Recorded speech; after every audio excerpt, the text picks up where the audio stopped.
Yes, sir. Back at it as always. Thank you, everybody who's continuing to watch the show, liking and subscribing. We unbelievably appreciate you. And we are here amongst the presence of greatness today. Before we get into our guests, I want to welcome back my bro, my co-host, my dear friend, Sam Allen. Sam, what's good, man? Oh, good, man. Thanks for having us. Excited for this Sunday. next one.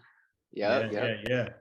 And this one, so everybody's in for a treat today because I think we've been so basketball focused and specific all the way up through the pro level that today we have a conversation with one of my favorite artists, one of my favorite people, one of my closest and oldest friends. And we're going to start to paint the picture on how many people can take the lives and the lessons that they learn from basketball and apply it in a whole nother space. So a few things about our guest. Is from Oakland, California.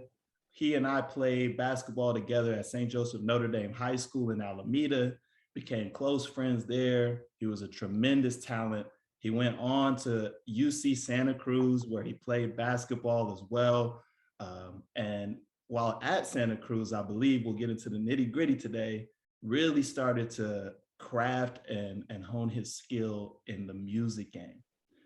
This brother is extremely creative. He's worked with some of the top names in the music industry. We'll let him catalog through some of his favorite artists and some of the best music that he's put out and what he's working on now. And it's a tremendous honor to get this guy to sit down with us. And we can't afford to pay him for his time, but he jugged us. And if you're from Oakland, you know what jug means. Ladies and gentlemen, please welcome to the show none other than Murphy Holmes, aka YMTK.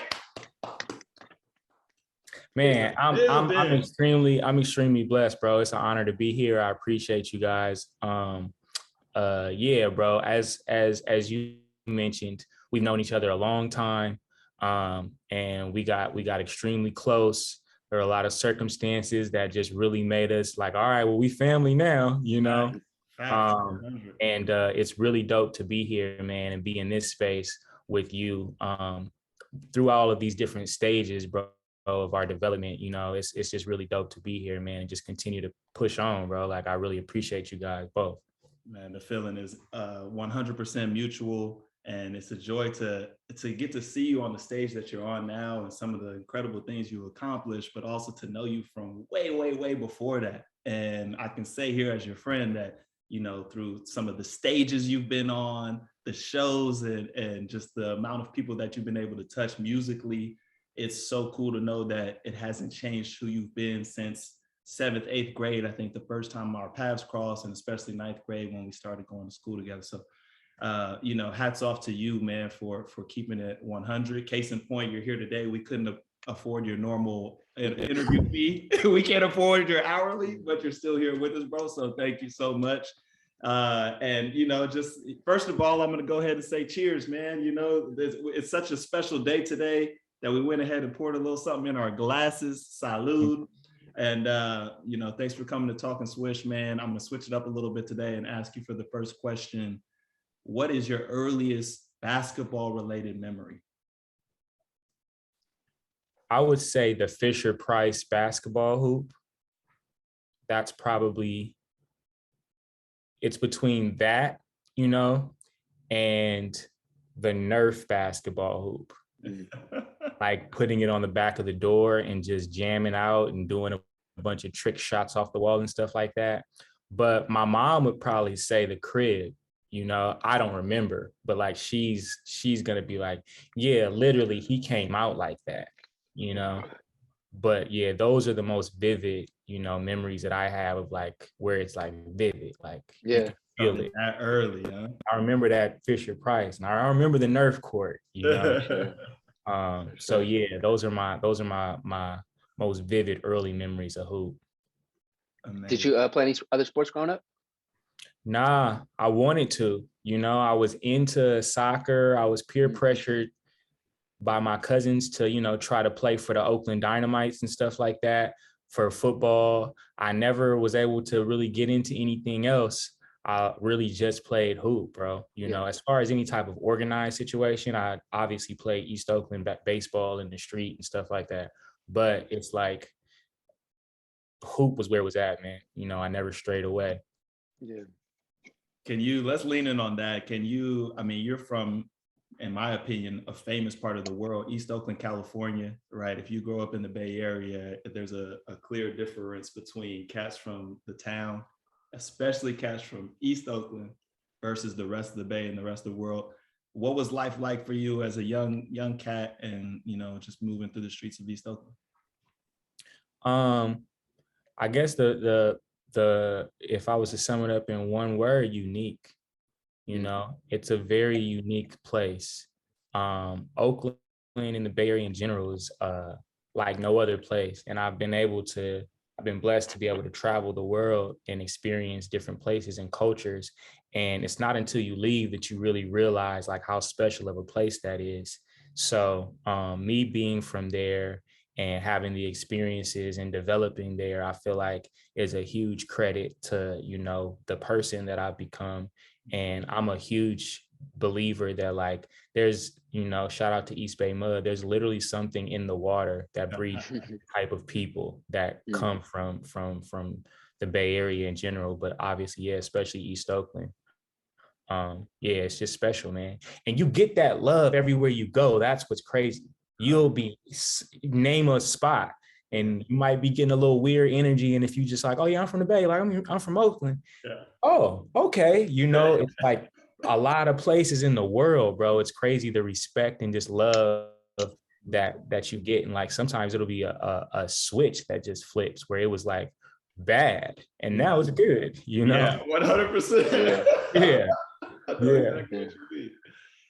Sam, do you get that same energy from the city if you run into cats like on the East Coast or somewhere way out of town and drop San Francisco? Is there like a opening? I mean, now it is just because SF has changed so much. So when I'm meeting people out on the streets and it's like, oh, I'm born and raised here, it's just like, oh, what? Oh, you're a real one. You didn't move here for tech. Yeah, exactly. Yeah.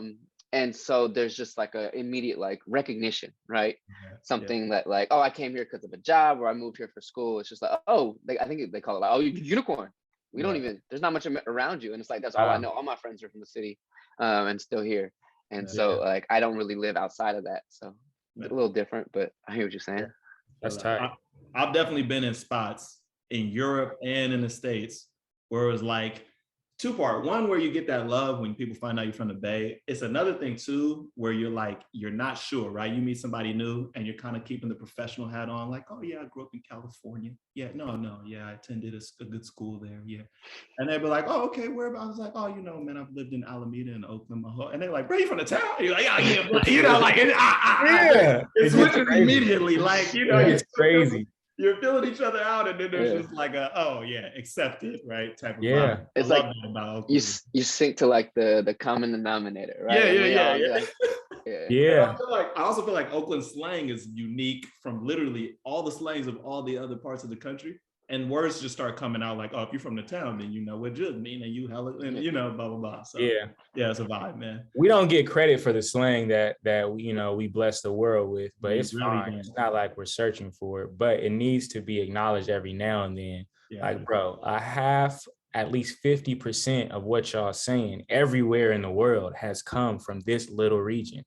Facts. The word hella itself, I'm in Seattle and it's used heavily up here. And when I ask people about it, they're like, yeah, it became cool here, like in high school. I'm like, bro, you're in, it's funny. It's so insane because you're in the town. Right. Where did they get that from? Right. And they hate, and I love Seattle. That was the first place I was on the radio. Yeah. A lot of my core memories from like first starting out come from Seattle. I always have a special relationship with Seattle. But I still be doubling down on it, like, bro, y'all are not the town. We're not. I'm not letting that fly, bro. Yeah, we can't. Y'all could be C-town. It's not. Yeah, y'all not the town. Thanks, man. No, you're all good.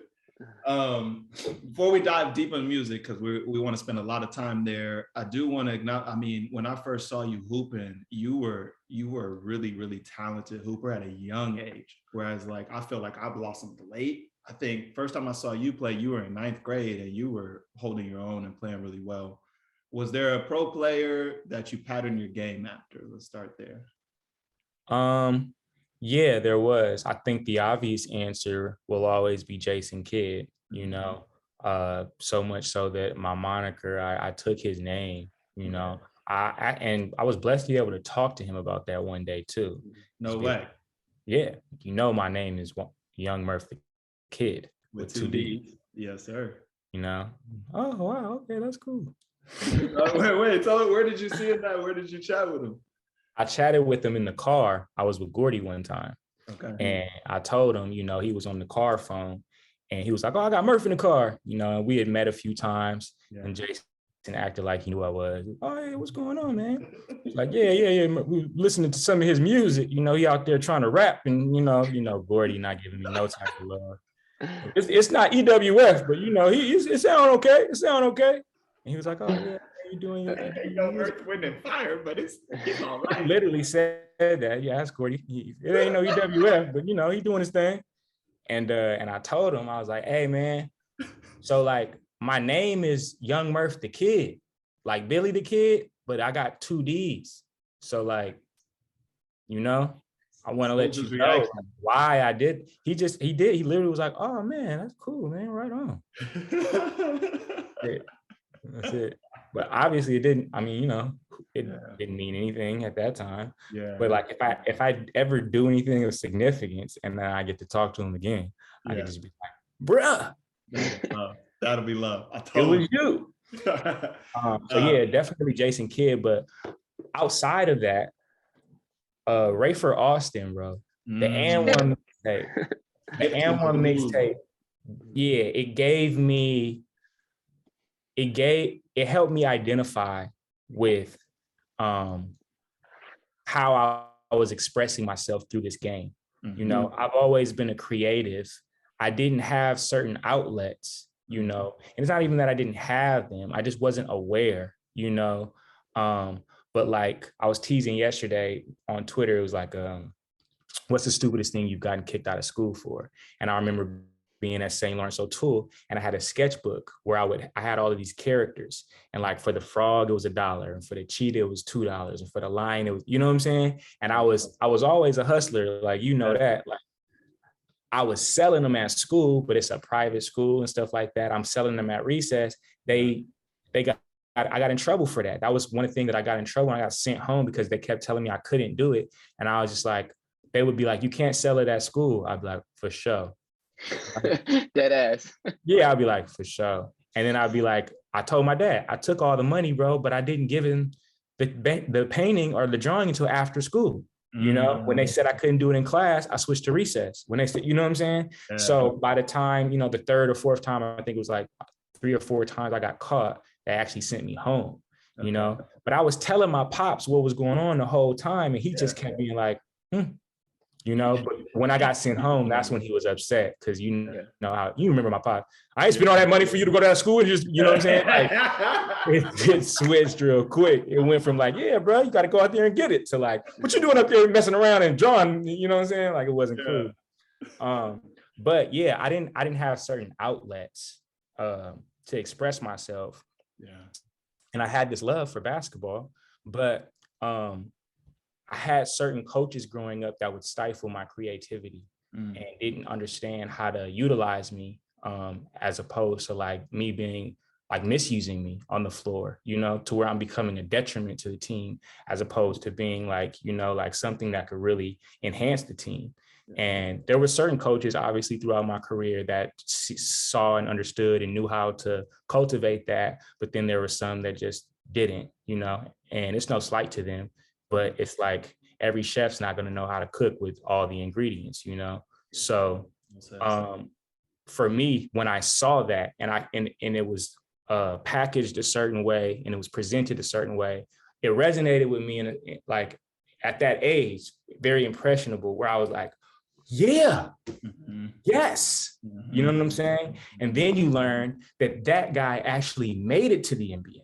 Yeah. You know what I'm saying? Against all odds of his style of play, he made it to the NBA his way. That was extremely inspiring for me, and it made me confident in a way to where like I played that way. Because thank you for that, for those flowers, but I wasn't raw. Right. You know what I'm saying? I was second guessing myself. And even when I was on all these teams on the AAU and stuff before high school, Slam and Jam and the Bears and stuff like that, I was never the raw cat on the team. You know what I'm saying? I was funny. I was cool. I was nice to be around. I worked hard, but it wasn't like, oh, he hella raw, my Well, see, identity. that's interesting to me because I think I had the advantage too of not just playing with you on these organized teams, but playing with you, before the coaches came to the gym on our morning runs and playing with you like in a quick pickup game after practice when, now it's all rules out the door. So I think I have maybe the bias, the bias. That makes sense too. I didn't even think about I got to see you. Maybe you weren't fitting into some of these coaches' molds. But when we just rolled the ball out and let it loose, it was like, oh, a part of you kind of came alive. It sounds like I'm hearing. Wow. Okay. Yeah. I would co-sign that. I would say like when we were doing like team sports and stuff like that, your game was probably a little more hindered than when it was like fives, seniors versus juniors, roll it up. Like, and you seem to really like come alive in those settings that I got to see you playing. For sure. How about in person? Like you mentioned your dad a little bit. Who else put you on game? Do you have any siblings? How'd that work out? So like being from East Oakland, right? I have like some East Oakland hoop legends. You know what I'm saying? And it's funny that I wound up going to St. Joe's. I really pushed to go to St. Joe's because of Jason Kidd. But I went to St. Joe's, and when I was a freshman, there was a senior there. His name was Kevin Butler. Kevin Butler was raw as hell, I didn't know he was like the same dude that would be in Funktown where I lived at Harbor House. It's a spot called Harbor House. And he was like a street ball legend. You know what I'm saying? On the low, cats didn't know Kevin, like Kev was the guy, you know what I'm saying? Known, like Funktown is the borderline of East Oakland, and he was known. And it didn't come together until I got to high school and I saw that. So I got to give credit to the Kevin Butlers, the Jabrees, Lenny, people that y'all don't know, but like these cats were crazy, and they were in my neighborhood. And like, I got my name Young Murph. Obviously my dad's name was Murph and I was Lil Murphy. But, after my growth spurt, Al knew like I went from 7th to 8th grade, because I was coaching at games before we even actually started hooping together. I was reffing, you know what I'm saying? So I think you may have reffed one of my games. I ref multiple of your games, bro. Yeah. Okay, I was coming back. Multiple. You and John McCardo. He was showing bro, me. I used to thoroughly enjoy that though. Like I enjoyed watching you and John play as kids. It was crazy. I really liked it. That's fun. Those cats were huge influences for me and my peers. I loved watching Q and Rashay play. Yeah, me too. Their chemistry and their unspoken, their nonverbal communication on the floor, it was a true testament to their relationship off the floor.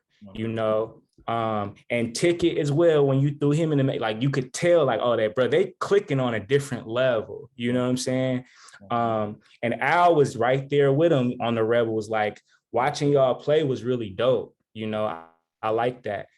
There were a lot of my peers that I was inspired by, especially the ones that were a little unapologetically themselves, like the Tim Pierces. Like we all kind of gravitated to each other. Johnny Bryant is one of my brothers, and Johnny is a very like, he does exactly what he's supposed to do on the floor type player. And like, he's my family, but I was not that. I was on the Tim, me and Tim, we all over the place. You know what I'm saying? Like, it was those guys. A lot of my peers, man. There's so many people. I know I've named some people, but I can't just start going down the line because, man. Like he knows, bro. It's so many. Big shout out to Johnny Bryant, who's now associate head coach of the New York Knicks. He said Tim Pierce, who played at Arizona State, and Quentin Thomas and Rashay Dupree. I got to give big flowers to, because they pretty much welcomed me into the Rebels family. And I was telling Sam, man, the Rebels, when I got there, that's what changed the course of my whole life and career. Because until I got there, I thought I was good at basketball. And then I realized on day one, practice one, I'm not. Humbling experience. Like that's a really weird thing to be like, man, I'm pretty good at this thing, you know? Like, and then imagine being an artist, like, bro, I draw pretty well. And then like running into Van Gogh and being, one of my biggest strengths was never being hella raw like that. yeah. You know, like I was always in Lauren's shadow. You know, Lauren was extremely, like, Boog was one of those guys when we were kids. Yeah. So you imagine, like, from the first organized team you're ever on, this is your teammate, that's your point guard, until, you know, I was always in Lauren's shadow, and I had to really work to where it's like, I got rawer than him at a certain point. And I would have never thought that I would be better at basketball than Boog, you know? And I'm talking shit right now, but like, Boog, I'll scrape you, bro. Like, it's not even close, bro. Talk your shit. Close, you know what I'm saying? So it's like, shout out things like that. Yeah, shout out that's my brother. You know, I love him. I talked to him last week, but like, there's no way you're touching me in hoop. It's over. You know what I'm saying? But that's been one of the biggest credits, I feel like, to me, is having to work for things. You know, it didn't come easy for me. I wasn't just talented, you know. It was something that I loved, and it was a way for me to express myself, you know. There's a message in there, man. I can't name how many people, both athletes, but also just in life, in school and stuff like that, where if it came to them young, or, you know, they had reached a really high point too early, it was so easy for it to start to fade. And also, everybody you're going up against is a little bit hungrier because they're emulating you, right? Yeah. It's much harder to like defend the top spot than it is to motivate yourself to climb. And so I know that we're not there yet. I'm not trying to dictate the interview too much, but that's by all means, you steer. Yeah, bro, that's one of the best compliments that I ever got from my homie Sycamore. Shout out Sick. He's Travis Scott's A&R, and like, I won't even go through his credit. He's a very pivotal person in my life and early in my career, but like a staple in music and culture in general. And we had a mutual friend, this girl that like brought him to one of my concerts at House of Blues when I was first moving around in LA. And he was like, oh yeah, he's cool. But he wasn't the Sycamore that he became, you know what I'm saying? He was just a cool guy. And we would see each other and continue to stay in contact and run into each other every now and then. And then a couple of years ago, we were having a conversation. He was like, man, it's really dope to see you doing what you're doing, because you've been in this situation where everybody that you like was running around with and coming up with just did this, boom, boom, boom. And you've never had a moment to fall from. You've just been doing this for years, you know, just the slow burn where it doesn't even really look like it's going up, but it's just slowly going up, you know, and you don't have that moment to fall from, like where it's like, it's going to come down, you know? And I really appreciate, I didn't even understand it in that moment, but as years go by, it makes more and more sense. And I appreciated that word from him, because, you know, when you get it too quick or too early, bro, that's that moment to fall from, you know what I'm saying? But when you're doing it like this, there's a foundation that's under you to where like there is no falling. You're just continuing to build on something. Tell us about that foundation, man. When did you make the decision, you know, or even if maybe it wasn't a conscious moment, but when did you start to take music seriously? I think very early. I think too early, you know, to where, but not even too early. It was because I started it late, I guess, in my mind. You know, if you're gonna, you can't compare your life to anyone, you know what I'm saying? There's gonna be parallels, but we can't compare our journeys. But if I was to compare, especially with all the people that were in my musical community, you feel me, in my creative community, everybody started out hella young. And you know me, like personally, my identity was basketball for 18 years. So for me to like be like, what's music talking about? Like I kind of had to take it seriously immediately, you know?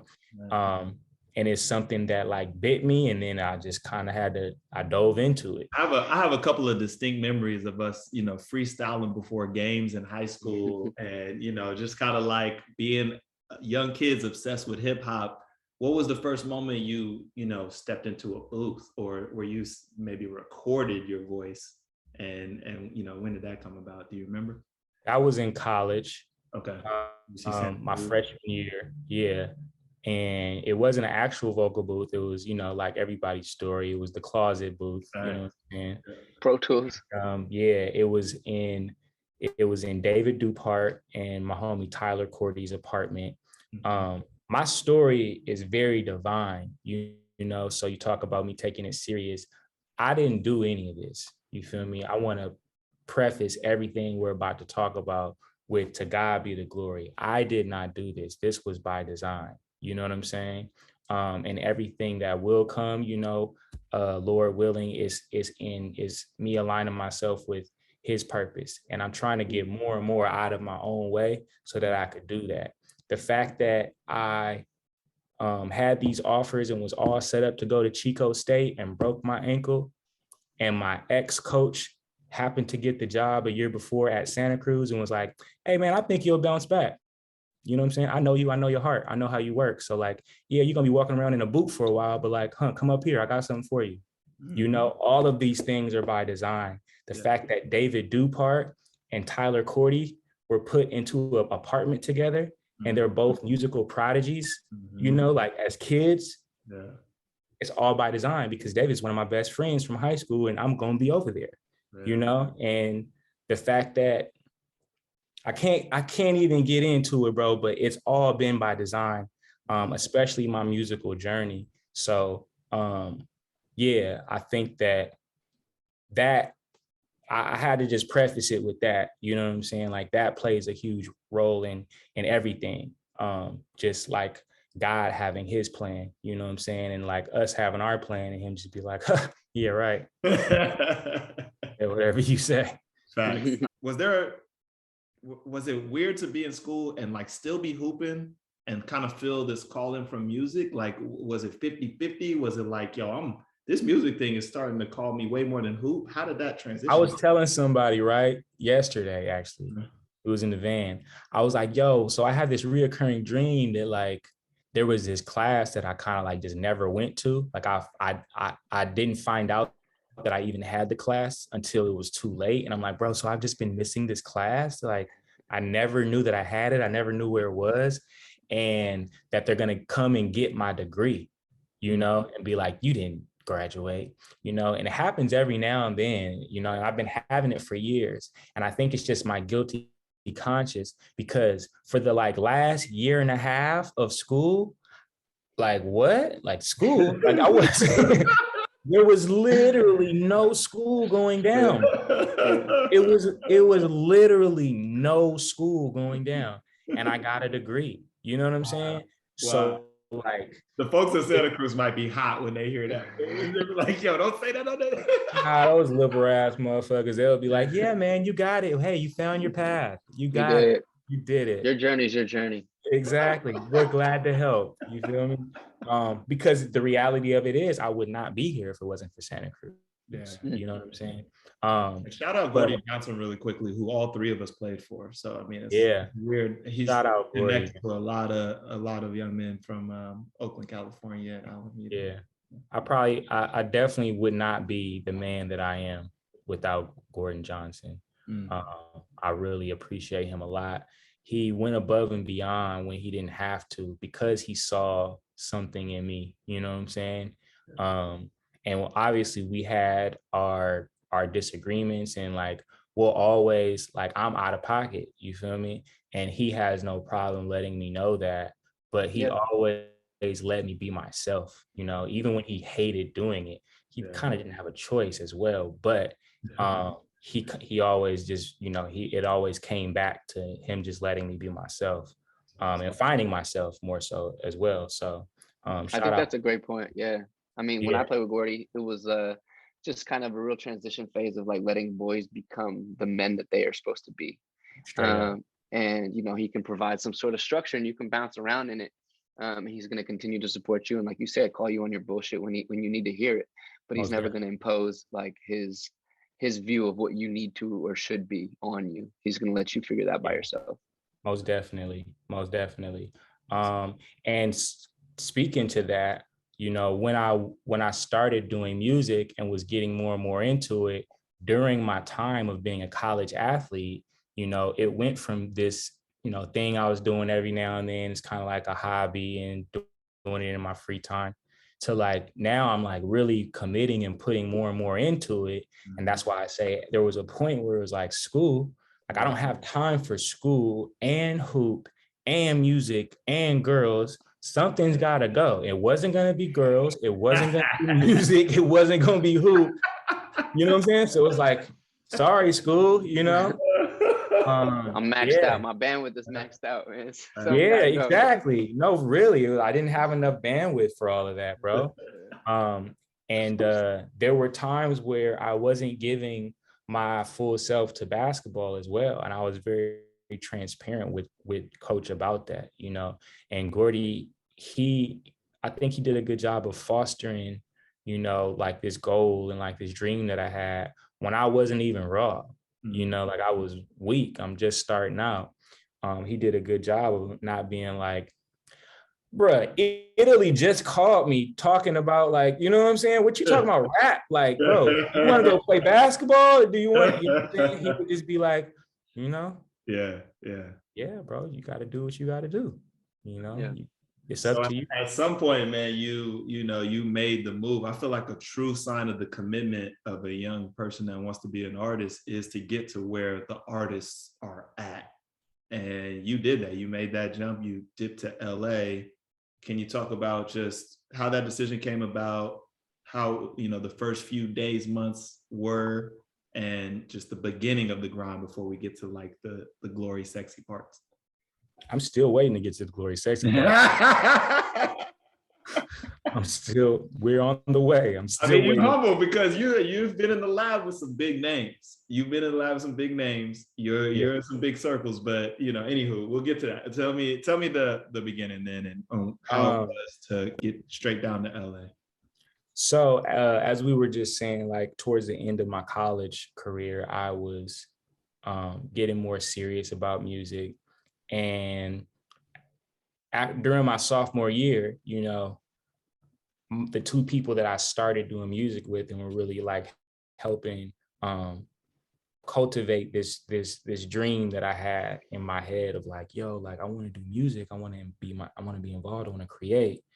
It was Tyler and Marc E, Bassy. And like, these are the people that I started doing music with. And like Marc was about to quit when I met him. He was like very shy and standoffish as far as like his music and what he wanted to do. He was up there trying to hoop. You feel me? He was up there trying out and throwing the ball at Zoe and like letting everybody know he wasn't no bitch. And I remember telling Gordy, like, I like the little short white, bro. You know, before I even knew. Could he play a little bit? Marc's hard. Okay. Marc is good. I've never seen him play. He told me he had some game. No, Marc is good. But yeah, he when I found out he did music, he went to the shower one time. There was a CD in his room. I was over at his dorm room, and he, you know, in the dorms, like the showers and outside. And so I'm just kicking the room. I throw the CD in, I'm listening. I'm like, this is weird. What is this? And he comes in, bro, dripping wet, hella tripping, like, turn that off. Turn that off. What are you doing? Why are you touching my things? And I was like, what are you talking about? It's like, you're not supposed to hear that. I was like, bro, what are you talking? Like, what? I'm hella confused. It's like, why? And he's like, that's like my old band and blah, blah. I was like, but that's you? Wow. And I was so like blown away by this music that he had created. And he was ready to walk away from it. He wanted to just, you know, he had some stuff going on in his family. He had just lost his father not too long before that. I don't want to speak too much about Bassy's life, but, you know, that's my brother. And, you know, he's transparent about these things as well. But like, had like a brain tumor. So like, that's where the scar comes from. He had just had surgery and stuff. Like, he had been through it, and he's 18 years old. And he was just like, yo, music, bro, nah, I'm trying to live a normal life. I'm here. I'm going to go to college. I'm going to play basketball. I'm going to get back on this good track that I was on when I was a kid. And me and Tyler because Tyler was the same way, where he was almost going to give up because he was like this child prodigy that was very well known in Seattle when he was in high school. And he was like, I'm gonna, he had scholarships for poetry and stuff like that. They were giving him money, bro, to write. And he was walking away from music as well. So by the time he got to college, and I sang Music Soul Child in the beginning of the orientation for Oaks Idol. DJ Dahi was actually one of the judges, bro, which is crazy because he's like one of the greatest producers of our time, Worst Behavior and My Type of Party, and let's talk about all the Kendrick shit he's done. And that was Tyler's RA. Wow. That was the cat just floating around Santa Cruz campus, bro. That's crazy. Yeah, it's kind of nuts that was a dude being like, damn, y'all in here drinking, bro? Like, come on, man. You know what I'm saying? Yeah. So after linking Tyler and Marc, because I met Marc, linked Tyler and Marc, there was this energy that happened to where they're immediately inspired again. I sang, I won Oaks Idol. They asked me what my name is. Oh, I'm Young Murph. I see Tyler. He's like, oh yeah, man. I'm Tyler, blah, blah. I was like, oh, you're the dude whose mixtape is floating around. It had been a couple weeks. Everybody been talking about this white dude that got this mixtape that he raps and makes all the beats, and he was hella raw. I'm like, oh, you the dude. I heard some of your stuff. He cool. He's like, yeah, you should be my hype man because everybody knows you and likes you. Whoa. Hype man? I am the hype man. I don't, I'm not nobody's like sidekick. What are you talking? I didn't even know this guy. I was like, bro, I don't even know you. What are you talking about? But wound up getting very, very close with Tyler. And then the next year when Marc came, introduced them, and now there's this energy around like music, so much so that my friends are like, we're dropping out, we're moving to LA. And I'm faced with like, damn, everything is kind of like going well and moving. I'm inspired. I'm doing this music. And Marc's like, bruh, just seeing y'all move around like the last year and going to these shows and stuff. And we doing little on-campus shows and we starting to, you know what I'm saying? Yeah. But like, it wasn't enough to be like, we dropping out of school. Right. Holmes wasn't knocking on the door like, yo, I need y'all, So it was like, damn, bro, these cats is crazy. And I had to make a decision about, my future. And I told him straight up, I was like, bro, I respect it, but like, y'all white, y'all could do that. That was my answer to both my brothers. And they didn't even give me no resistance. They gamed up enough to know like, yeah, you're right. They wasn't even like, nah, bro, it's not even about that. You know what I'm saying? This is a guy from San Francisco and from Seattle that they understand. Like, they was like, yeah, for sure. Well, you got 2 years. Yeah. And they supported me staying in school and doing what I had to do. And then when I graduated, that's literally the first thing I did. I got up out of here. Pulled up on them. Yeah. This is way off topic, but I'm watching Genius right now. Are you watching that on Netflix? I watched the first episode. I haven't watched the second one because I got it queued up to watch tomorrow. Tomorrow's the first day I'm gonna have like time because I need to get into it and process it and then watch it again and like, you know what I'm saying? I've seen the first one 3 times. I went to a screening, then I've seen it twice myself. It's so beautiful. You went to the screening, you said? Yeah, I went to a screening that they had in Santa Monica. Yeah. Did they show all 3 parts? No, just the first one. Just the first one. Mm-hmm. It's crazy because you've seen so many of Kanye's wins. It's so good to see like the early L's and how hard it was, even while being signed, how hard it was. So I'm curious, like, does that resonate with you, and how does that land on you as an artist, seeing something like that? Give me some triggering. It's very triggering for all of us, bro. I know for me personally, everyone is inspired by different things. I haven't been this inspired since College Dropout. Like College Dropout was a huge inspiration for me, and put a battery in my back to pursue my dreams. I haven't been inspired like that since this. And it's the same guy who did it, you know, and that's why I'm always ride with Ye, because like he doesn't even understand like how important he's been. He would say that he does, but he doesn't. Right. I feel Right. like that was the first time someone on such a big scale and big stage was basically telling the world, like, chase your dreams first. Like, put your dreams and your goals first, which as an aspiring pro hooper, I needed to hear. Artists obviously need that reminder. And it's scary too, because exactly like you said, it's like, well, you don't want to completely have nothing to fall back on, but man, it's hard to bet on yourself, especially when you're young, especially when you're not seeing the results. It's really hard to bet on yourself. But I remember being overseas and talking to you summer after summer, or just tapping in from the other side of the globe or whatever, and you would always be working on something, or you'd be in a lab, or you'd be, man, we shooting a video for this. And I had envy, because I was just like, dang, bro, that dude is chasing his dream. Like, he's getting after it. And as we're doing the same thing. Bro, but as cool as it was to hope overseas, it was like, there's so much that's out of your control, right? Like, I'm in this place 10 months, you know, hopefully coach is feeling me, doesn't change my minutes. Hopefully we're winning. Like, boom, if I drop dub here, somebody's gonna be like, yeah, but he didn't do it in EuroLeague, he did it in the cup. And, you know, like, it just felt like there was so much out of my control.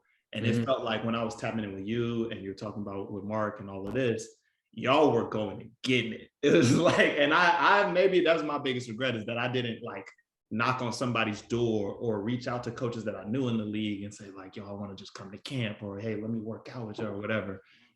You seem to be really more proactive. And so I thought of you as I was watching this show. It's like, dang, man, it's such an admirable quality to have as a young person. I think with us, and Joe says it all the time, you know, we were ahead of our time in a lot of ways, you know, especially with like vlogging and stuff like that, you know. Yeah. I remember like the first vlog I did of like going to New York, you know what I'm saying? And like all the stuff that we were doing out in New York, and how much attention that got, and like just putting different songs and clips and like all the things that were going on, like that people wasn't really doing that, like lifestyle, you know, type of situation. So I think with us, it might have appeared like, oh yeah, y'all really getting it. But to us, we was like, I don't know what's going on. We just got to do something, because we can't do nothing. You know what I'm saying? Labels wasn't knocking on my door. Labels wasn't kicking down like, we gotta sign you, fam. You know? So like I had to create my own, like, not even my own lane, but just like my own opportunity for advancement. And that's what that was, you know, period. Like, yeah. You've got there's some distinct cuts from the early days that I absolutely love. Oh shit. First of all, is Pan. Where did the whole idea of, you know, Murphy Pan come about? Because that's one of my favorite tracks. Pan's Labyrinth mixtape's one of my favorites. But do you remember like when that idea popped in your head, or the writing session for that? Pan. I think it was, it's because it's a nickname. Yeah. I think when I was on tour with Starting Six, shout out my little brothers, man. Those guys, it was either Riggs or Big Steve that was calling me Murphy Pan. Just because like I'm like, you know, 3 or 4 years, depending on which person you're talking about, 2.5 between 4 years. I'm older than them, you know, but I looked young, you know, like younger than some of them, and like, or like I was their age, and like I would be around them, and like we have girls, you know what I'm saying?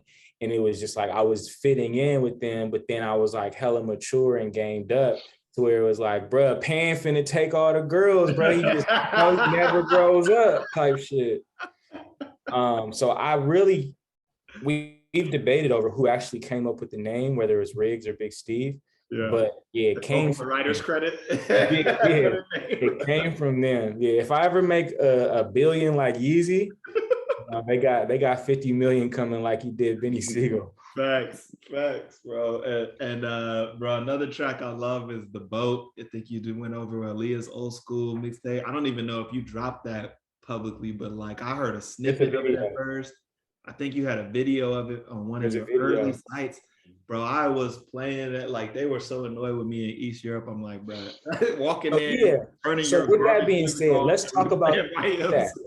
Yeah, that's clean as fuck. Let's talk about that. So that's a Yeah. perfect example Yeah. of, so you have your perspective of that piece of art and that content, you know, and it, you know, obviously like that's hella tight that it resonated with you and it's like, oh yeah, that's tight. I have a different relationship with that piece of content. That's a time capsule, you know, for me. I was homeless. That was filmed at a girl's house that we were crashing at that I didn't even like. No one liked the two girls. They had a dog that would piss all over the house. The piss smell would be crazy. I'm homeless. Me, Joe, and my rabbit are living there. Calvin's kind of crashing there because he's got this other chick he can crash with every now and then. Joe spent our rent money on something he shouldn't have spent our rent money on. So now we're homeless and it's Christmas time. We're not, you see, there's a Christmas tree in the video. Yeah. It's Christmas time. We're not home in our comfortable, like with our parent, like we're grinding like homeless in LA, like refusing to lose so much so that it's like, let's shoot a video right here, right now. Wow. You know? Wow. So that's what that means to me. Like it's a testament of like, we had to do it. We didn't have a choice, you know? It wasn't us just out there like, we gotta fucking shoot a video today and everything's great. It was like, we don't have a choice, bro. We gotta do this. That's a amazing. major lesson. That's bro. amazing. Never judge somebody's story or like a book by its cover, because I was overseas like Murph's famous and he made it and I'm trash. like yo, No, bro. I didn't get to the league. Murph's out when here. we got kicked out of our house, you know what I mean? Remember I had the midnight blue S430 Benz, right? Remember that.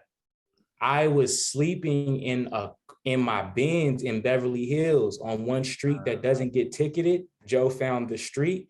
He was like, bro, if we're going to be sleeping in the Benz, we may as well be in Beverly Hills. Like, if we're going to be homeless, this how we doing it. Yeah. And we slept in that car, bro. Wow. It wasn't like it was for hella long, but it was longer than it needed to be. Yeah.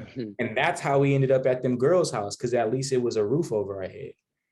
And I had to sleep in the bed with this girl that I didn't like. And I wasn't having sex with her, but it's like, you know what I'm saying? I had to entertain a little just dumb shit because it was like, I was always thinking bigger picture, you know? Crazy. So, what was motivating you in those days? Like, you know what I mean? How did you continue on through that and like put one foot in front of the other? I think there's a lesson there. I think especially at that time, I was motivated by like the Marc E Bassy situation. Yeah. You know, him and Tyler, we literally came from the same place, not in the sense of like we were all born and raised and had the same parents, but like we came from Santa Cruz. We all started doing this thing together. Granted, they were really good at it when I first started, but they believed enough in me to have me be a part of what they were doing and like invested in me. Like, yo, bro, you actually raw. When in reality, it was like, you're cool. But like, they kept telling me I was raw so much that I started believing that I could be raw, you know? So then during that time, during that period where one of my best friends is on the other side of the country, and I'm looking at him, he's got a $4 million record deal with the band. They're in RCA. They're having the biggest songwriters and producers do their album, the same cast that are doing Fall Out Boy and Gym Class Heroes and Plain White Tees, and Danger, Timbaland's producer, is producing their shit. Sam and Dave Hollander, like Sam Hollander, Dave Cat, these cats are writing their songs with them and stuff. I'm looking at them like Marc was literally just wearing dirty ass South Pole sweatshorts, you know, like week. Like years ago, bro. We was all in a one room studio with him and his whole band on Bronson in Hollywood, you know, Bronson and Sunset. It was 6 people in the studio, roaches everywhere. Mm-hmm. If they, you know, they kept going. Mm-hmm. If they can do it, if they got H&M sponsorships and they're on billboards, and you know what I'm saying? World tours, bro, with Wale and Big Sean and Mike Posner. It wasn't that far removed. It continued to be real in my mind, regardless of what I was going through in my reality. Yeah. That was more real to me. Yeah. Like, we got to keep going. It's just a man. Especially because the reason why I went out there was I can't go back to Oakland. Yeah.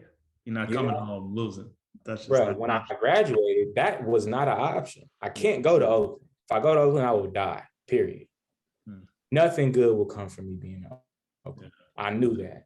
And when my brother graduated, my mom, she hated it because, my pops had passed and she didn't want to, be alone. Fly Mine took that time off of school for a little bit at San Jose and kicked it with her. But then when he went back to school, as soon as he graduated, I snatched him up and made him move to LA with me. Yeah. And she kind of resented me for that for a second. But, shortly after that, she was like, thank you. Yeah. Because Fly Mine, he had it even worse than me. Yeah. You feel me? 4 of his best friends died before he graduated high school. No sense. You feel me? No sense. Rest in peace, Nick Bailey and T Musty. And you know what I'm saying? Like, bro, it wasn't going to be cool. So I got him. No, you're not going back to Oakland. Yeah. Even though you're in San Jose and that's not even where you need to be. You're not going to be home because that's where shit going to go down. Right. Got him up out of there. I was just gonna ask, besides the music, I know that one of the first times we met, you were shooting, you shot the First Step video with Al and a bunch of over at in Piedmont. How did you get into like video editing, and what other arts are you have you leaked into? So as I said, bro, I've always just been a creative at heart, and Fly Mine says this a lot, right? He thinks one of our biggest like pitfalls was being athletes. He's like, bro, we belonged in the Oakland creative world, bro, because there was a whole scene. As I said, these kids that I wound up being cool with. Yeah, I was reffing Nick Nack and Ryan Berman's games, and I was Big Steve's camp counselor, and like, you know what I'm saying? So I had a relationship with all these kids. I knew Bobby Brackens when he was in high school. I have relationships with a lot of these young creatives. Drew Banger went to St. Bernard's with Zoe's little brothers, and like. Offset Jim is Dave's stepbrother. You know what I'm saying? Like, it's so much overlap, but they weren't those people when I knew them. Mm-hmm. You know what I'm saying? Mm-hmm. They were starting to become that, and like my creative journey didn't start until later on. My creative community came later, even though it was people that I knew, you know what I'm saying? But they were always, a lot of their creativity was fostered. And my brother was like, bro, we was in the wrong community. We should have been over there. And he's joking, you know what I'm saying? Obviously we was in the right spaces for sure. But, it's something that I think about because I am heavily into like editing, and I've directed videos. And even now I'm in Mexico, as a casting producer, like on a reality show. And like, I like producing television, you know what I'm saying? I like A&Ring projects. And I've realized that my ear is one of my biggest strengths. It's not just about me being an artist. I had a vision for myself of like what I was going to be and like the space I was going to occupy. And it never included me writing songs for other people. You know what I'm saying? My ego was like, no, what do you mean write a song for another person? You write for you. You do the song. You know what I'm saying? But as I said, we make plans and God laughs. So like me being an A&R, me co-executive producing, me being a songwriter, all of these are like different avenues of creativity that I just really enjoy, bro. And it's dope when I'm able to put myself in a situation and challenge myself to succeed and excel in something where I'm not traditionally supposed to, I like it. I like that challenge. And I know that comes from my competitiveness of being a hooper. And that's why I tell my brother, like, nah, we was in the right space because those principles that I learned from basketball, the gray area, like Gordy was always on my head about the gray area. You feel me? I wasn't the most defensive minded player. You know what I'm saying? Al could tell you. Who was? Yeah, but I feel you. Right? That's where me and Al really connected. You feel me? And let's really tell the truth. We was very parallel and like, bro, that defense shit is overrated. Look how many points we can both score. If we both have 20, like, bro, it doesn't matter what they do. Bro, I don't know if you remember, bro, but you threw me one of my first ever alley-oops. Like, we were on the team together at Joe's when I started like consistently dunking. I remember you consistently dunking. Bro, I remember you throwing me a lob and me dunking, and like the whole practice stopped and people like dropped their stuff over on the side. And the reason I bring it up is like the reaction that we got from some of the things we did on the court offensively, athletically, was just like so overwhelming that it was hard to be like, I want to be a superstar defender. It was like, oh, yo, I like that feeling. Did you see the girls like eyes light up when we dunked that, bro? You know, like it was just, bro, I get it, right? If you hedge a pick really well, the gym's not gonna go crazy, bro. Yeah, no one cares, you know? So, yeah. We were chasing that thrill, you know? What was your guys' age difference? I also, 1 year. Going back to that lob, though, I also remember that you didn't want it. Yeah. You weren't ready for that. Thanks. Yeah. I didn't believe it. I didn't believe it. You weren't there yet. Like, you didn't even know yourself. Like, you're so right. Yeah. I remember that. Now that you said, I remember you being like, bro, I wouldn't. Bro, and like a little bit unsure if I could even catch it. And this is funny. It mirrors your story of like Marc and those guys. And Marc is, by the way, one of my favorite artists. He's so talented, but they have faith in you that you didn't even have yet. And I've been in that situation many times on a basketball court where people have faith in me that I didn't have. And even, you know, tell the backstory with Sam and I getting super close. Sam was putting me in the gym, in the weight room, and putting me through workouts that I wasn't doing when I was a pro in the off season. And then would let me come into the gym after his team had finished up, and we would shoot all hours of the night. And some of those sessions literally saved the back end of my career, because I was kind of losing that fire for it and just, you know, play for a few bad coaches or in a few, you know, harder to live in countries. And it's hard to be like, man, I want to keep leaving home for a year. I want to keep doing it. It's really tough. But those moments were like, man, Sam is like telling me I'm good still, and, you know, and believes in me still. And like, he, you know, I'm at the crib like, man, I'm just not feeling it tonight. He's like, shut up, get to the gym. And, you know, we pull into the gym at 8 p.m, man. And it was like, you need people to, you know, it's everybody's motivated, but nobody's motivated 7 days a week for every day of their entire life. Nobody. I don't care what people say, Kanye to YM to me, like. And so for any young folks out there, it's like, bro, it's normal to have an off period, a rusty period. And one thing that I think will set you apart is who you surround yourself with. Because there are some peers that will like let you drop, you know, the bag a little bit, or some peers that will be like, oh man, it's cool, you don't got to do that. And then there's others that's like, nah, I'm not hearing it because I believe in you, right? Murph was just talking about that. Like he said, you know, he snatched his brother up, you know? Yeah. And that's another thing, like, just keeping that, like you had that faith in your brother just to get him out of there. You knew he was going to be successful, but he needed that from you just as much as you needed that from him. For sure. Yeah. That's one of my biggest accomplishments is moving my mind to LA. Bro, every time, like my mind now owns property. He's got a successful career. He has a beautiful wife. Every time like my mind gets an accolade or something like that, I feel like you should just like, hey bro, say my shout me out in that speech. I want to be, be my credit. I got publishing. I got publishing on all his accomplishments. Yeah, bro. Like, quote me. I got copyrights on all this. Hell of receipts. Bro, let's get into some of the thrilling stuff that I know people want to hear. But first of all, I'll ask you to pick which one of your kids that you love most. What song or project do you just absolutely love? I really like Nighttime Sunshine and All the Right Places. It'll probably be a tie between them. This girl asked me what my favorite song was earlier today, and I told her I couldn't pick, but I'll pick for you. Yeah, I know that's a horrible question to ask. Yeah. Was Nighttime Sunshine, was that one of your first like big budget videos? It felt like the quality of that one took a leap from some of the previous projects. Is that fair to say? Yeah, it's crazy. It was my first big budget video, and it wasn't even that big of a budget. It was just another example of somebody really taking a risk on me, and a bunch of people that believed and supported in me, all pulling our resources and making it make sense. Yeah. The main person being Justin Tipping, who's now an Academy Award winning, and like he just did the Tiger King, so we get shout out. I watched the Tiger King movie or series.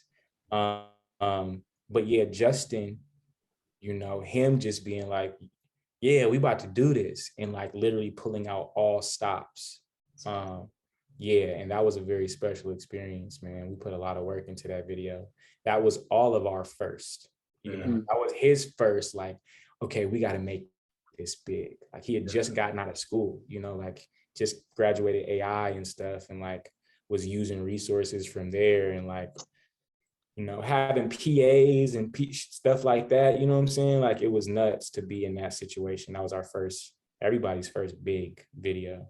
That's awesome. Murph, I got a question. Favorite shoe on the court and off the court? Favorite shoe? On the court.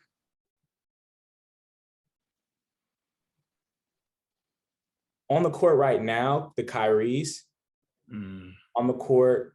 Are you still playing in them? Are you playing in them? Yeah, I have the taco Kyries. Okay. Yeah. So I don't be hooping hella much either. So that's why it's like I have those and they're fine. They're fine. They'll be good for another couple of years. Yeah, he'll be good. How about off court in videos and around town and what have you? What kind of kicks you in? Off court, bro. These. Ooh, what are those? These are easy. What are those? Bro, well, I'm about to show my like age and lack of swagger and how far out of the industry I am. I don't know about anything cool. I'm a dad. Yeah, no, it's not even about they're just comfortable. Yeah. Those are Yeezy boots? Yeah, they're just comfortable. So those or Jordan 1s. Classic. Particular colorway? Classic. Like I just went over and looked at those, just the classic Jordan 1s, red, black, and white. Those probably the Chicago's. And then after that, some Vans.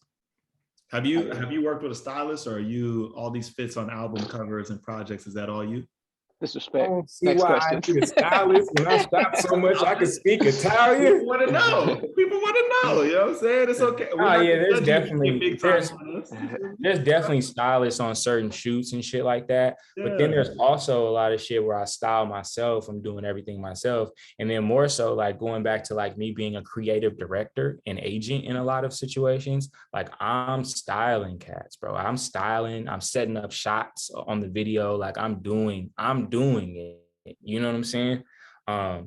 So yeah, I feel like I'm gonna get on my yay right now. I feel like my creativity has less to do with the arena and this, like whatever skill set is required, and more to do with my taste level. I have like a very good high level of taste, where like I just can make things make sense, and I'm good at utilizing what we have.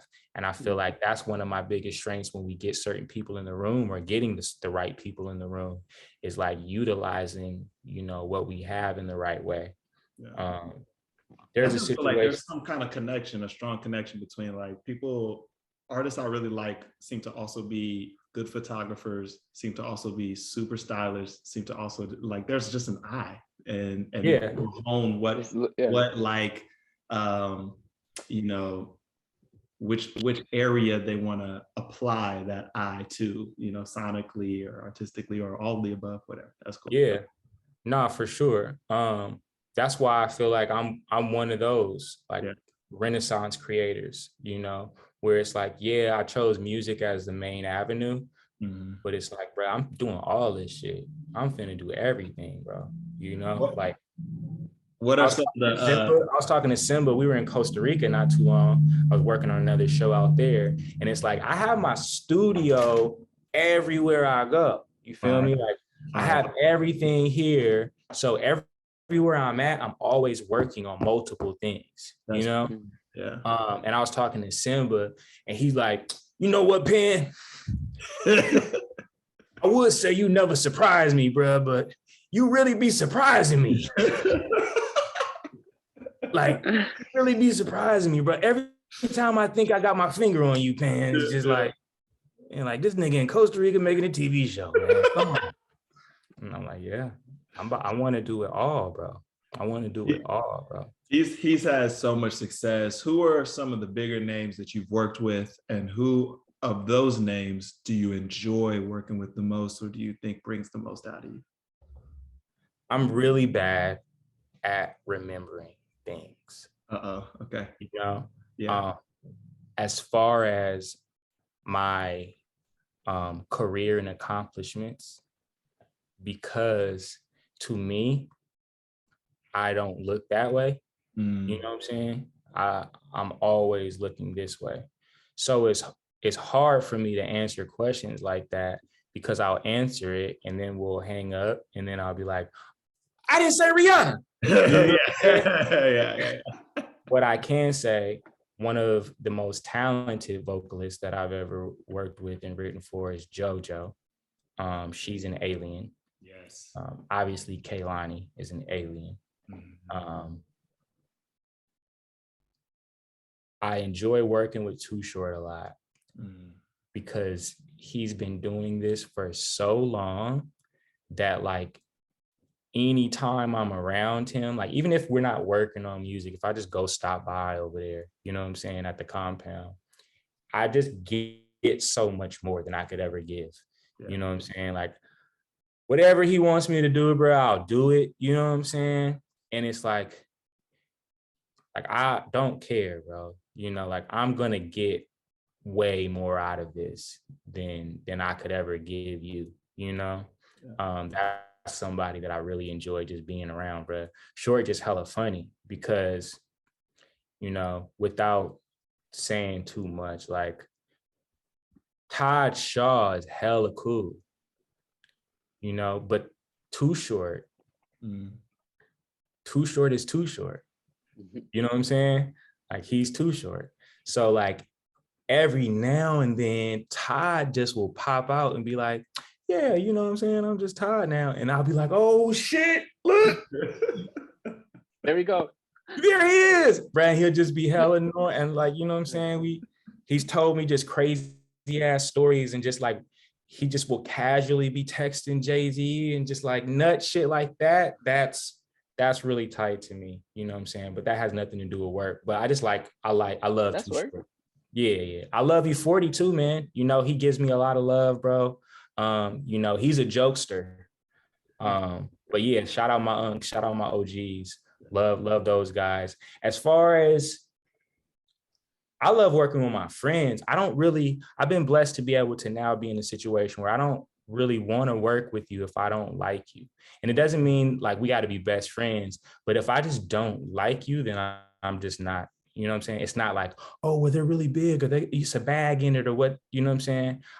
I'm not compromising my energy, you know, for advancement in this industry. So that makes so much sense. That's real. I can't tell you how many teams I've played on where it's like on paper, skill-wise, resume-wise, this should be the greatest team of all time. But then it comes with the egos of so many good players. You get on a team with 4 or 5 all-stars from the year before, almost guaranteed to be a bad season. Yeah. Almost guaranteed, right? But then it's like when we played together at Joe's and, you know, like you literally want to hang with your teammates all day long, kick it all the time. Y'all doing the same stuff, have the same like interests. That team is almost by default going to be better. So that makes so much sense that it would be the same way in music. And so like, just going to that, like I've met a lot of people, right? And like, we'll genuinely be cool, you know, and it not be about music. And then the music later on is like, it's better than it would have been if we would have started there. You know what I'm saying? So it's like my relationship with Sue and Pilo and all those kids, like that, like the reason why all the music always gonna be tight and fun is because it's a reflection of how we feel about each other. You know what I'm saying? We're not talking about music all the time. We're not only getting around each other to be in a studio. Those really my partners. You know what I'm saying? me, Raj, and Jay, Rex Life Raj, shout out Rex Life Raj and Jay Ant, right? We literally talk every day, bro, in our group chat. It's literally, I'm saying literally, like more than a girl that I'm dating. You know what I'm saying? Like it's that type of relationship. It has nothing to do with music. Yeah. It's just like, it's a special connection that we have. So when we do make music, it's gonna come out a certain way. Absolutely. And it's not even, and even if it's not us making music, if we're around each other in a creative setting, Raj just put out a very touching and emotional song, you know, about the death of his mother. I was sitting in the lab as he was writing and recording it, like, and it was based off us hanging out that day and conversation and all that, and it's coming out. And I'm not going to sit here and be like, yeah, I inspired that. But I felt like I had a contribution to that record. I'm connected to it. Obviously, I had a connection with his mom, you know what I'm saying? That was my dog. But it's like, I'm connected to that record in a special way because of my connection with him. I didn't write nothing. I didn't have no harmonies on it, you know what I'm saying? But it's as if, you know what I'm saying? I'm connected to that the same way I would be connected to a record that I actually was sitting there doing something on, you know? That's just a credit to our relationship. I love that. I love hearing that you admire JoJo. One of my favorite things to do is dance with my daughter. She can barely walk, but you know, I hold her and we're dancing. And on YouTube is PJ Morton's piano album, Live. Yeah. Right? And on there, he's got the duet with JoJo of How Deep Is Your Love. It's like one of the greatest. For me, like I play that all the time and it moves me every single time. And it's just crazy. And I feel like the energy of the room, like how he just had all his homies and artists in there and made an album on the spot, like live, like we just go run through one take. And how good that special performance right there is like, and that's got to be what it is to make music, right? It's just to like this feeling of you. But even that, right? So it's a credit to JoJo, to like, obviously her voice is incredible, right? But that was the first person I named. And as I said, there's other people that I could have named hella bad at that, but it's because of her energy. It's because of our time in the lab together. It's because of like her being a legendary figure in music and her coming into the room and acknowledging everybody and smiling and being cool. And I'm not saying you got to be all, but it was a genuine energy of like, hey, what's up? We all supposed to be here today. But it's a credit to her as a human, bro. Like she just is a sweetheart, you know? And yeah, bro, like same thing with Kehlani, you know what I'm saying? Like she's all heart. She leads with all heart, you know what I'm saying?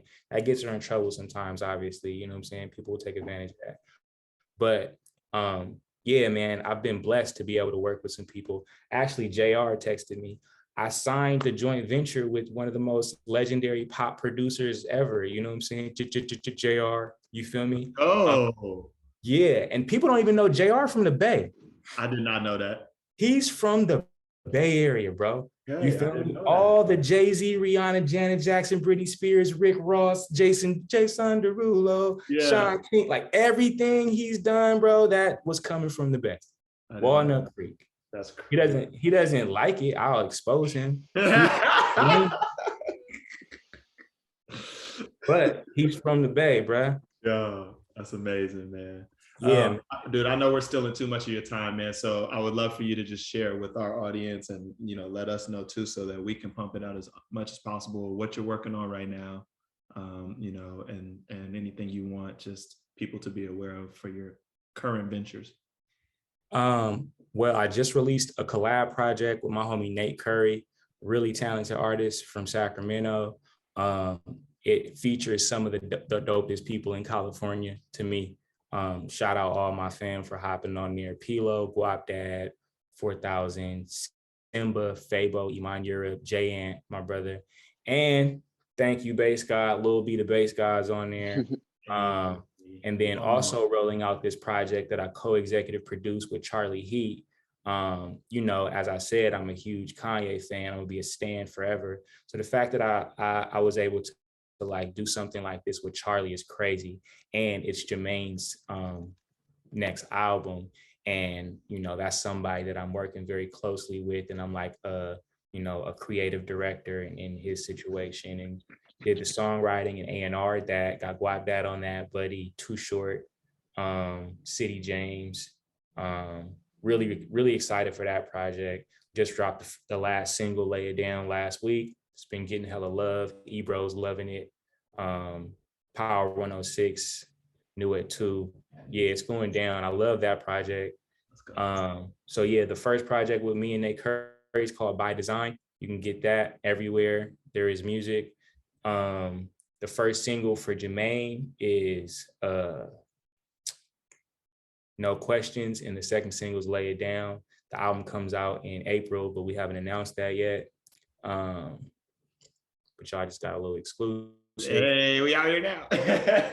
We dropping news. Yeah, and then I'm dropping 2 other singles, YMTK singles, solo singles, in like probably like a month. So yeah, look out for those as well. But yeah, man, I got a whole bunch of Busy music man, out right busy now. man. Also, yeah, Liren Wong, bro. Shout out Liren Wong. I got the Liren Wong single Dosage that is going up right now. That just got added to Power 106 Knew It Too as well. And Liren is a superstar. Excited for that. Yeah, bro. I'm excited for all the things that are coming. I appreciate y'all for fucking with me. 1000%, bro. And Yes, before we let you go, man, very last thing, is there one hoop or music story from your life, maybe funny, maybe crazy, maybe life-changing, whatever, that you could share that we could just use as like also bait for everybody to just get a taste of what this interview is going to be about? Okay, yeah. That you feel comfortable sharing online, no pressure. But yeah. I'll do it like this, okay? So Alex is very familiar with the culture of St. Joe's basketball, especially at the time we were there, you know. And when you're in that transition phase from JV to varsity, you know what I'm saying? You gotta kind of like, you know, take the shit end of the stick. But it's a lot of love that's shown to you as well, because, you know, you gotta, like, you're like the next guy, you know?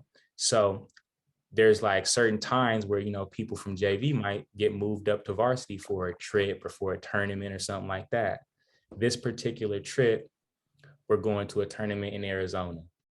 Who plays for Arizona at this time? Jason Kidd. Who admires Jason Kidd more than anyone in the world? Murphy Holmes, you know? So we're in the hotel. I'm with one of my best friends in the world, Cameron Quick, Lil Sale, and the senior that's in our room is Dave Silva. Crazy. So there's 2 beds and four guys. Dave says, I'm not sharing a bed with none of y'all. All right, it's fair enough. Cam and Sale are sharing a bed. And the guy that's on JV, you know, that just got moved up for this tournament, he's gonna sleep on the floor. So I'm sleeping on the floor. And it's rumored, you know, that the next game or at some point, Jason's going to stop by and say what's up to the team, you know, not even for a game, but he's just going to say what's up whenever he's in Phoenix. So I'm just tripping like, oh, bro, I might meet my idol. We go to sleep. We have a team meeting at 7:45 or 7:15 in the morning. Now, this alarm clock kept making like a weird beeping noise throughout the night and nobody could sleep, you know? So Cam unplugs the alarm, just not thinking. I'm sleeping on the floor. Or actually, I started sleeping on the floor, right? And I kept telling Cam, my back hurts, bro. I don't like this. My back hurt. I'm about to get in the bed with y'all. And Cam's so against it. He's like, I'll get on the floor, or you get on the bed. So in the middle of the night, we switch. I get on the bed. And so Cam's now on the floor and he just unplugs the thing. And eventually, like, I just noticed that it was unplugged. I plugged it back in, you feel me? Just thinking that it's gonna be fine. I plug it back in, it's fine. We go to sleep, we wake up. I'm like, whatever happened to the alarm? All you see is Cameron's head pop up between both the beds. Is it really 7:45? Bro, I'll never forget that sentence. Is it really 7:45? We were half hour late to a team meeting, bro. No. For a Gordon Johnson, St. Joe's, bro. Team meeting half hour late. Oh my God, bro. The look of the whole team, but of the coaching staff, when we ran in it, we don't get dressed. We don't wash our face. We don't do nothing. We're so shook. We just immediately run, bro. We all looking nuts. And we just run in there. And coach doesn't even look at us. He's addressing the team. He was like, yeah, go back to your room. Blah, blah. He's talking. He doesn't even look. We just open the door. We don't even get to step into the room all the way, bro. He just said, yeah, go back to your room. And Dave, we all listen. Dave Silva stands there for a second and he's like about to say something. He says, don't say one word. Go to your room. I'll talk to you soon. And keeps talking to the team. And I was just like, fuck, bro, I'm about to get sent home. First trip. I'm not even supposed to be here, bro. I was sick. Long story short, actually, long story is already long. I go to the game, sitting on the bench. We all know we're not going to play. It's a possibility that maybe Cam and Sel and Dave play, but I know I'm not going to play. Then Coach Horton comes and tells us we're not playing. Halftime comes around. Guess who walks in the gym? Oh, none other than Jason Kidd comes to the one game, bro, that I don't play in. I was sick, bro. I was sick. Yeah, God. I was definitely hurt. So I don't know. My heart is literally sped up. That hurts. But that wasn't the happy story that you was expecting. But I was like, this is a good one. I feel for you, bro. God, I feel for you. That really hurt. That sucked. For a while, it sucked. Oh man, Jason, if you watch this, can you please show me number? Yeah, bro. Can we just pull up on me at the open line, pick a LA Fitness. Pull up, please, bro. I need that moment. Bro, thank you so much for spending so much time with us, man. And truly, like, I meant to cut the call 25 minutes ago, but it's just such a joy to hear your story. Thank you for continuing on your grind, even through the early tough years, because, I don't even know if I've told you how much it inspired me and how many times I was listening to old projects on my own, on the other side of the globe, wanting nothing more than to be home in Cali, kicking it with y'all. And those, some of those tunes really got me through these isolated moments. So I appreciate you. And more than anything, man, you were a big influence on me moving to LA and just kind of venturing out of Bay Area stuff and finding my own way and my own journey in life. And I remember, like, literally the day I touched down and moved to LA, the same day, bro, you invited me to one of your shows. And we got out, bro. You invited me to the pre-party. You invited me to your show. I sat there, I kicked it with Marc E, Bassy, and your whole crew was love, bro. They were so cool. They were so welcoming, dog. They didn't have any of that don't talk to me, speak to my manager, none of that. Yeah. And I just remember thinking, like, bro, like, that's what it means to be from where we from. And if no matter what I'm able to achieve, to always remember how humble, like, you guys were and didn't have to be. So I love you for that, bro. And I just want to thank you here while I have the opportunity for you being that way and treating me with so much respect. Man, I appreciate you, bro. And I love you even more, man. Trust me.